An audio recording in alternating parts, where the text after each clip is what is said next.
We got breaking news. Two federal judges, less than 24 hours apart, have delivered rulings that are sending shockwaves through the Trump administration. This is huge. Judge Brian Murphy in Massachusetts and Judge Zahid Quraishi in New Jersey have both found that the Department of Justice and the Department of Homeland Security, under Trump, repeatedly violated the due process rights of migrants. And we're not talking minor procedural mistakes. We're talking illegal deportations, transfers without court approval, and lying straight to federal judges. In one case, people were literally being sent to countries where they could face persecution or torture, and the government claimed everything was fine. It wasn't, and the courts just said so. What's remarkable here is how these judges are flexing their power.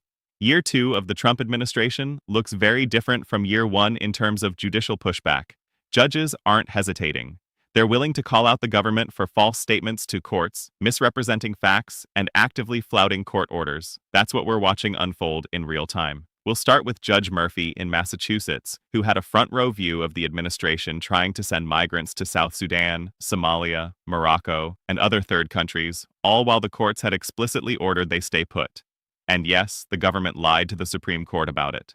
Multiple times. Stay with me, because this isn't just another immigration story. This is about Trump-era executive overreach, blatant disregard for the rule of law, and the federal judiciary showing it still has teeth.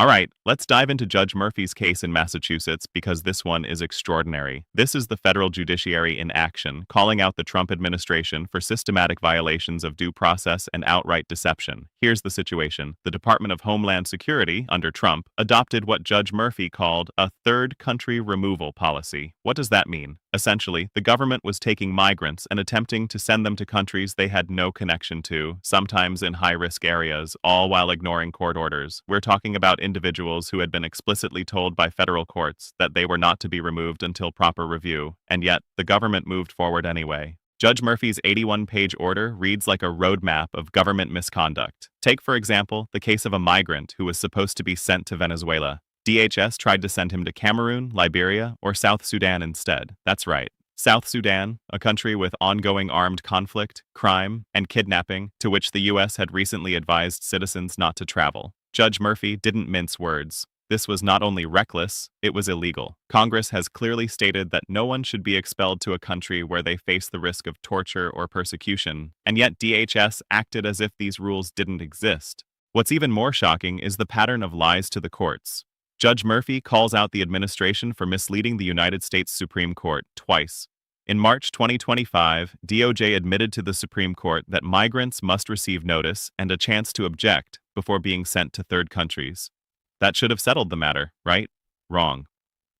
Less than a week later, DHS issued a new policy trying to bypass these protections. The judge went line by line through this policy, explaining how it failed to meet statutory and constitutional due process requirements. The court also highlights false affidavits and misleading declarations. During discovery, the government admitted that a witness it had claimed could verify facts in an earlier declaration did not exist. Yet this false information had been submitted to the court under oath twice and relied upon to justify actions that could cause serious harm to migrants. Judge Murphy calls this out explicitly, stating that the government provided false information to the detriment of individuals at risk of irreparable harm. Let's talk about the human impact. One woman from Ecuador was at risk of female genital mutilation in Somalia. A gay man faced legal persecution in another third country. Judge Murphy asks the obvious question: how can we reasonably expect someone to keep up with the ever-changing laws and risks of multiple countries around the world? The answer is, we can't. And yet, the government was trying to shift the burden onto vulnerable migrants. Here's a key moment in the ruling. DHS claimed that because of Murphy's order, it had to slam on the brakes mid-flight. The court was having none of it. Migrants were still in U.S. airspace when orders came down, meaning the government's story was demonstrably false. Judge Murphy lays out the timeline meticulously, showing multiple instances where government claims contradicted the facts. The court notes that the policy of third country removals fails across the board, both legally and practically. Judge Murphy didn't just stop at criticism. He permanently blocked the March 2025 policy, vacated prior guidance that conflicted with due process, and issued declaratory relief to protect migrants' rights. The judge recognized the erratic nature of Supreme Court rulings during this period, but still tried to balance procedural fairness. He granted a 15-day stay to allow the administration to appeal, but made it clear that the underlying policy violated the law and could not proceed. What's happening here is an extraordinary example of judicial oversight in action. Judges have tools, injunctions, declaratory relief, contempt powers, and Murphy wielded them carefully. He didn't just say, "This is wrong." He laid out how the government broke the law, misrepresented facts, and endangered lives, and he issued enforceable orders to stop it. And the broader pattern is alarming. Multiple migrants were being sent to countries with ongoing civil war, crime, and instability. DHS tried to argue that unless they knew someone was standing there waiting to harm these individuals, it was acceptable.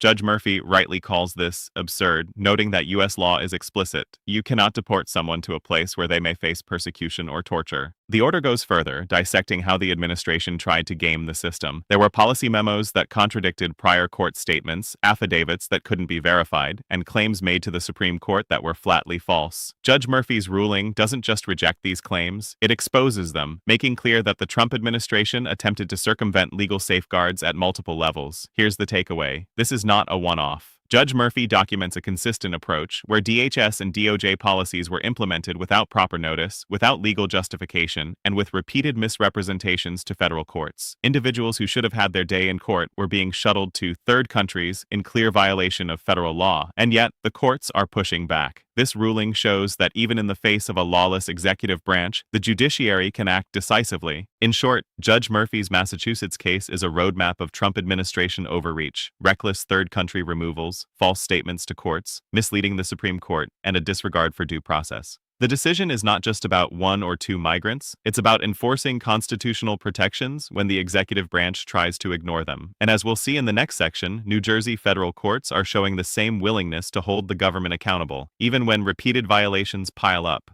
Now let's turn to New Jersey, where Judge Zahid Quraishi is sending a clear message to the Trump administration. Stop flouting the law. This case involves a 29-year-old migrant from El Salvador, a non-criminal individual who was initially released years ago, only to have the government try to recapture her under Trump-era policies. And here's the kicker, the government lied to the court about the transfers.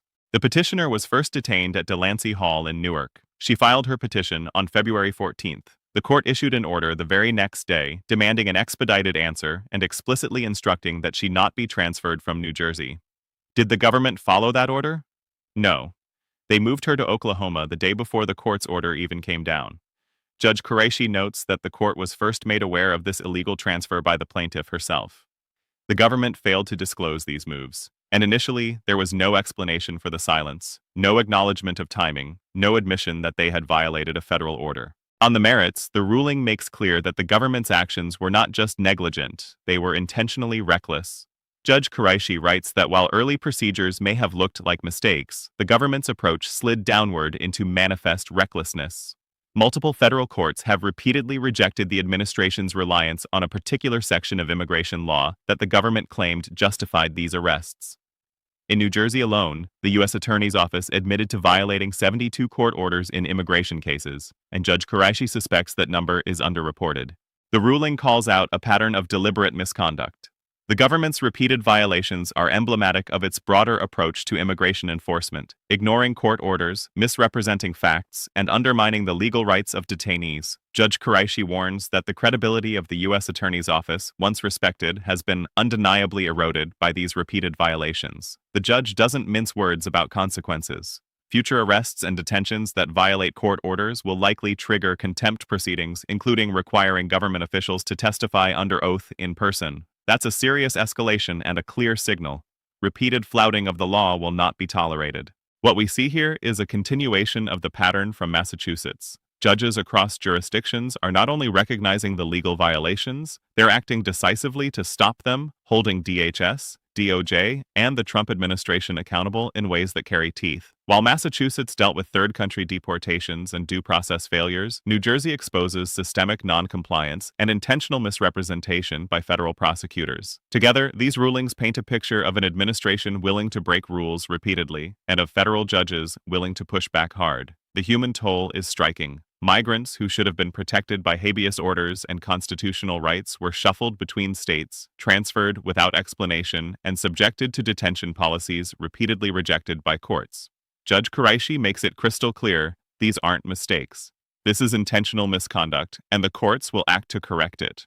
When you combine this with what we saw in Massachusetts, lies to the Supreme Court, attempts to circumvent due process, and policies designed to deport individuals to dangerous countries, you get a pattern of lawless executive behavior under Trump. But federal judges are showing that even when the administration thinks it can act with impunity, the judiciary still has the power to rein it in. This New Jersey case, along with Judge Murphy's Massachusetts ruling, underscores a central truth. The Trump administration's immigration enforcement strategies are under unprecedented scrutiny, and federal courts are not hesitating to use every tool at their disposal to enforce the law and protect individual rights. And that's exactly what we're seeing unfold in real time. Now let's step back and look at the bigger picture, because what's happening in Massachusetts and New Jersey isn't isolated. It's part of a larger pattern of executive overreach under Trump. Across the country, federal courts are documenting repeated violations of due process, illegal detentions, and misrepresentations to the judiciary. This isn't just one or two bad actors, it's a systemic approach by DHS and DOJ to push the limits of the law, and the courts are responding. The rulings show that judges are not just reviewing paperwork, they're actively policing government misconduct. Judge Murphy exposed lies to the Supreme Court and reckless third-country deportations, while Judge Quraishi revealed deliberate, repeated violations of immigration orders in New Jersey. Both judges are flexing their authority, issuing declaratory relief, permanently blocking unlawful policies, and warning of contempt proceedings if these actions continue.